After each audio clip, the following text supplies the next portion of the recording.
नमस्कार। हमारे सामने एक लगभग 30 वर्षीय कुंडली है व्यक्ति की। 25 अक्टूबर 1991 मध्य रात्रि 00:05 AM पर इनका जन्म हुआ है और आपकी जो कुंडली है वो कर्क लगन मेष राशि की कुंडली है।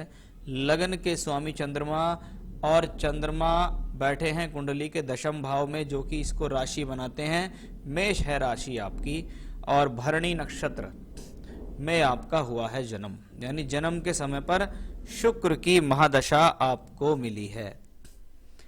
चर लगन चंद्रमा का लगन है।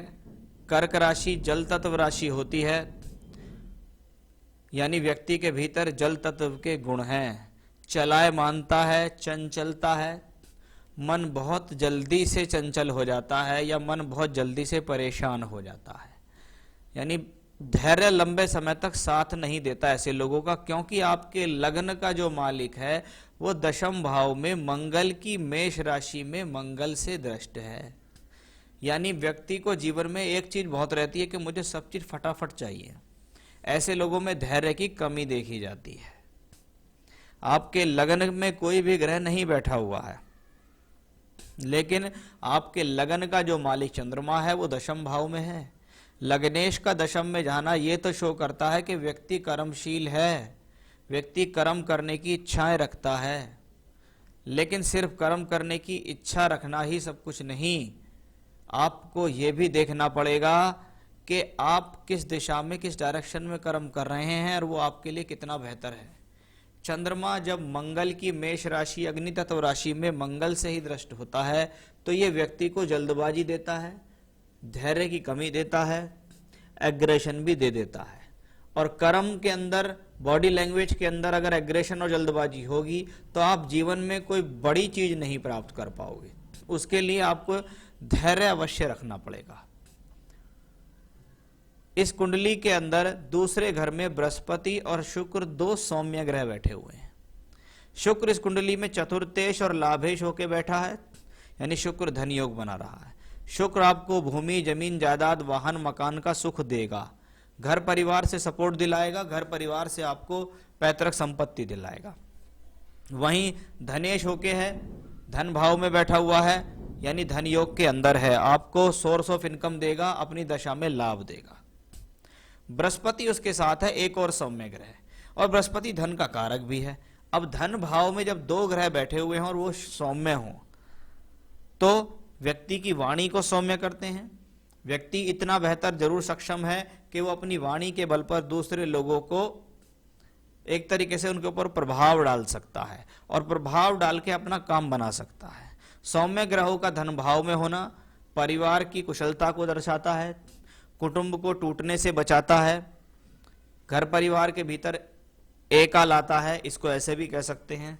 साथ ही साथ पैसे के लिहाज से ये अच्छा होता है, क्योंकि सौम्य ग्रह जब आपके किसी भी भाव पर दृष्टि देते हैं तो उस भाव का वो बुरा नहीं चाहते, यानी घर परिवार का सहयोग आपको अच्छा खासा मिलेगा, पैसा भी मिलेगा आपको। अब आपका शुक्र यहाँ सूर्य से राशि परिवर्तन करके है। सूर्य नीच का होकर चौथे घर में बैठा है और शुक्र बैठा है धन भाव में। जब दो ग्रह राशि परिवर्तन करते हैं तो ये कहते हैं एक दूसरे के घर में दो व्यक्ति बैठ गए, यानी तू मेरा बुरा नहीं कर सकता, मैं तेरा बुरा नहीं कर सकता। अगर तू मेरा बुरा करेगा तो मैं तेरा बुरा करूंगा। इसलिए राशि परिवर्तन योगों के लिए कहा गया है कि ये अच्छा राजयोग माना जाता है। चौथे घर का और दूसरे घर का राशि परिवर्तन हो तो व्यक्ति की कुटुंब और प्रॉपर्टी आपस में हो जाती है मिक्स।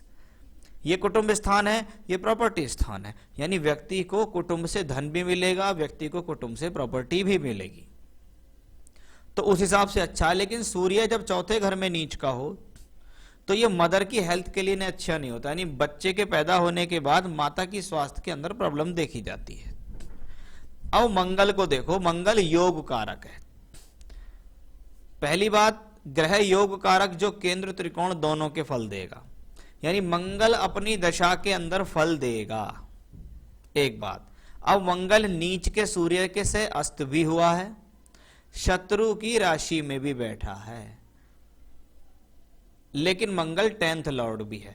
अब उम्र किसी व्यक्ति की 30 वर्ष हो और 23 साल की उम्र से उसको मंगल की दशा मिल जाए और 23 साल की उम्र से वो काम करना शुरू कर दे।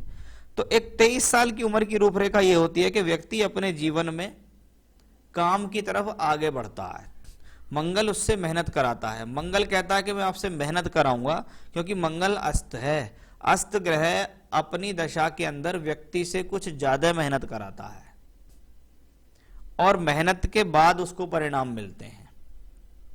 लेकिन जहां उम्र की बात है, आप कहो जी मुझे 22-23 साल की उम्र में मंगल की दशा मिल गई, मेरा मंगल योग कारक है, तो मुझे एकदम बहुत बढ़िया रिजल्ट देगा। वो आपको ऐसा अवश्य कर देगा कि हाँ, आपको एक ट्रैक के ऊपर डाल देगा।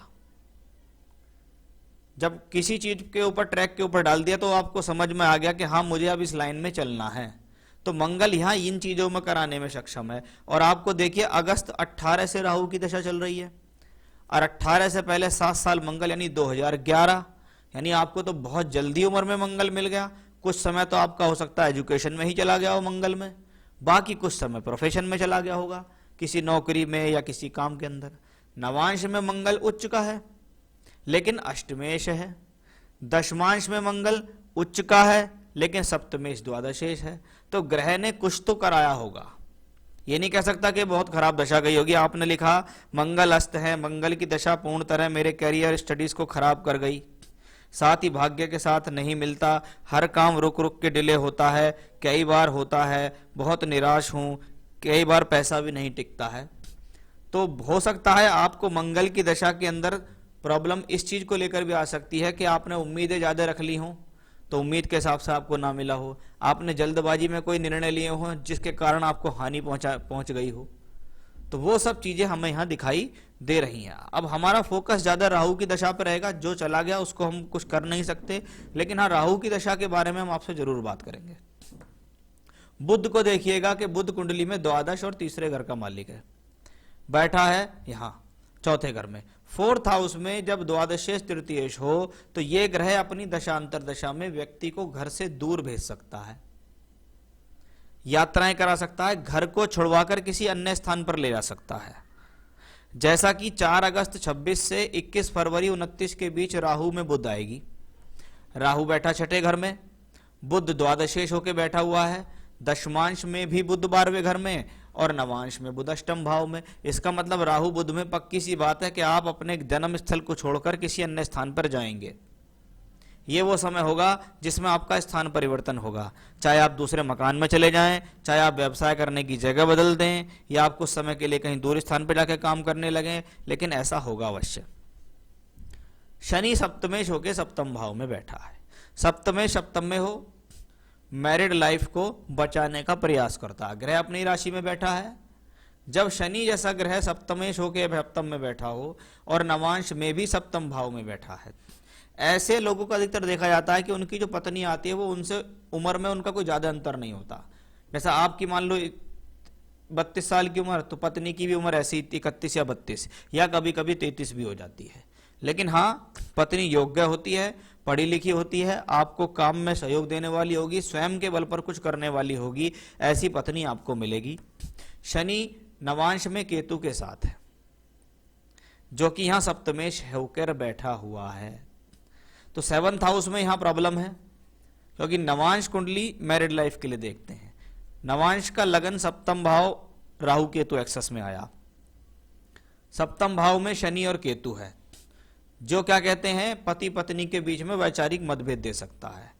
बृहस्पति सप्तमेश है, वो द्वादश भाव में पहुंचा है, मंगल से दृष्टि भी है, इसलिए कुंडली मिलान करके शादी करें। क्योंकि राहु में बृहस्पति शुरू हो चुका है, आपको 5 मई 2021 में शुरू हो जाएगा। अब बृहस्पति सप्तमेश हैं, द्वादश में बैठे हैं, शादी कराने में सक्षम है।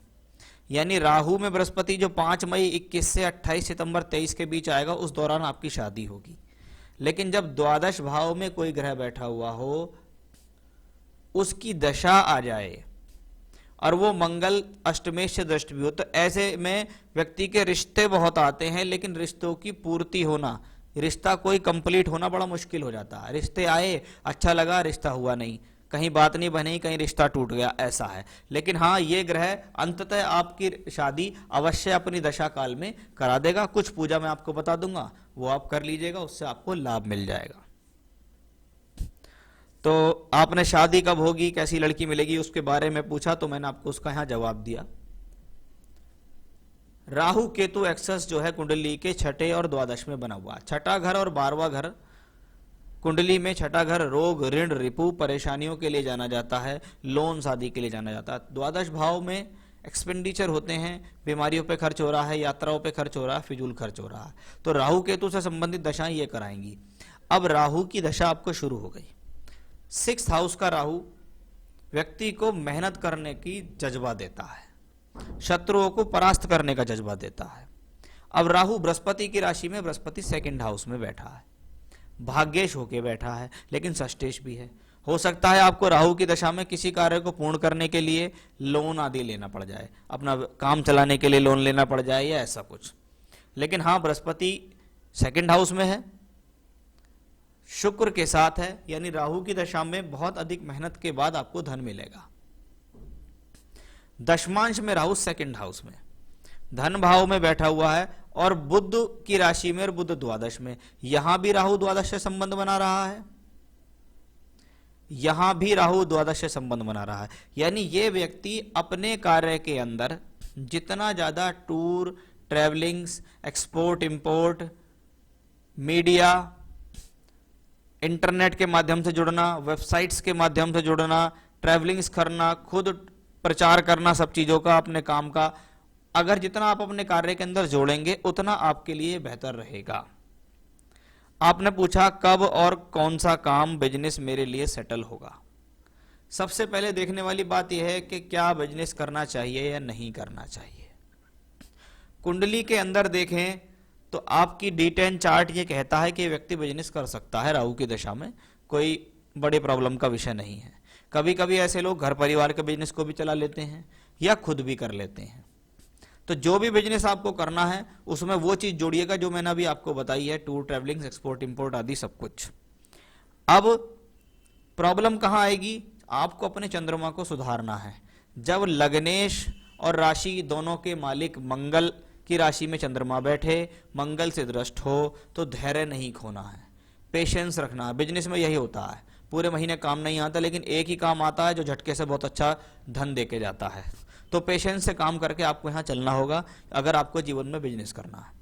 आप अपने बिजनेस को जितना दूर स्थानों से संपर्क बनाएंगे उतना आपके लिए बढ़िया रहेगा। तो ये तो हो गई आपके बिजनेस की बात। बिजनेस सेटलमेंट में आपको समय लग सकता है, इसमें भी कोई संदेह नहीं है, क्योंकि अभी आपको आएगी राहु में बृहस्पति। राहु बृहस्पति की दशा आ रही है 5 मई से। देखना है आपका बिजनेस, तो उसके लिए देखूंगा मैं D10। राहु 2nd हाउस में है, बुध की राशि में, बुध द्वादश भाव में, बृहस्पति अष्टम में, चंद्रमा केतु सूर्य के साथ है। इसका मतलब व्यक्ति से ये दशा बहुत हार्ड वर्क कराएगी। आपके लिए मैं कहूं तो राहु में बृहस्पति की दशा इतनी अच्छी नहीं जाएगी जितनी राहु में शनि जाएगी, जो कि सितंबर 23 से आएगी, क्योंकि 8th हाउस में प्लेनेट है, आपके लिए बहुत ज्यादा एफर्ट्स कराएगा, आपको बहुत ज्यादा मेहनत कराने वाला ग्रह है राहु में बृहस्पति। इसमें आप ऐसे कह सकते हैं कि आप अपने कार्य के लिए जो मेहनत कर रहे हैं उसकी रूपरेखा तैयार कर रहे हैं। तो अपने कार्य में आपको बहुत ज्यादा मेहनत से, जज्बे से लगना होगा, पेशेंस से लगना होगा, क्योंकि सितंबर 23 तक तो मैं आपकी प्रोफेशनल लाइफ को बहुत अच्छा नहीं देख रहा, लेकिन उसके बाद आपकी प्रोफेशनल लाइफ अच्छी हो जाएगी।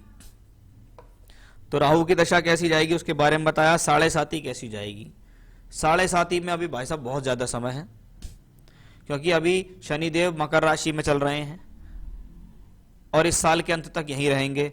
2.5 साल यहां रहेंगे, 2.5 साल यहां रहेंगे, फिर जाकर 7.5 शुरू होगी। फिर भी कहा जाता है कुंडली के अंदर अगर शनि मजबूत हैं, जैसे शनि स्वराशि का है, सप्तमेश होके 7म भाव में बैठा है, बिजनेस को संभाल सकता है, तो ऐसे लोगों पे 7.5 का प्रभाव बहुत मामूली होता है, उससे आप बिल्कुल भी ना घबराएं। 7.5 में बस एक चीज जरूर होगी, क्योंकि चंद्रमा आपका मेष राशि में है, और जब 7.5 स्टार्ट होगी तब आप अपने पेशेंस को थोड़ा कवर करके रखना, क्योंकि आप उस दौरान जल्दी से घबरा जाएंगे। समाज में कोई नाम शख्सियत बनेगी या नहीं, हाँ बिल्कुल बनेगी, लेकिन अभी काफी समय लगेगा, काफी एफर्ट्स आपको करने पड़ेंगे। अब इतनी सारी चीजें मैंने आपके हॉरोस्कोप में देखी, तो आपको एक चीज तो समझ में आ गई होगी कि आपको क्या करना है क्या नहीं। सबसे बड़ी कमी इस हॉरोस्कोप में यह है धैर्य रखना, धैर्य से काम करना, पेशेंस रखना, लंबी और अच्छी योजनाएं बनाना और उन पर लंबे समय तक वर्क करना, अपने इमोशंस को, एग्रेशन को, जल्दबाजी को कंट्रोल करना, भगवान शिव की पूजा लगातार करना, जैसे रुद्राष्टकम का पाठ करना, भगवान शिव को शिव मंदिर में जाके जल का अभिषेक करना, वो कर सकते हैं। तो पहला उपाय आपके लिए है, मंगल आपका अस्थ है, योग कारक है, आप मूंगा पहनिएगा, आपको लाभ मिलेगा। तो मूंगा पहनने से आपको लाभ मिल सकता है। एक चीज दूसरी, यहां पे मैंने ये देखिए आपकी कि आप शिव जी की पूजा करें, मूंगा पहनने से आपको लाभ मिल सकता है, मूंगा पहन सकते हैं। राहु की दशा चल रही है, राहु बृहस्पति की राशि में बहुत लंबे समय तक रहेगा, तो मैं आपको ये कहूंगा कि आप बृहस्पति से संबंधित बीज मंत्र का जब भी जाप अवश्य करें।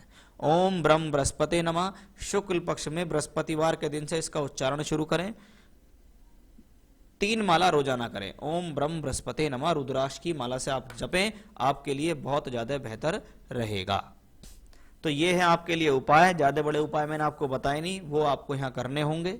जैसे जैसे आप उपाय करेंगे, जैसे जैसे कार्य में मेहनत करेंगे, वैसे आपको जीवन में लाभ मिलता चला जाएगा। नमस्कार।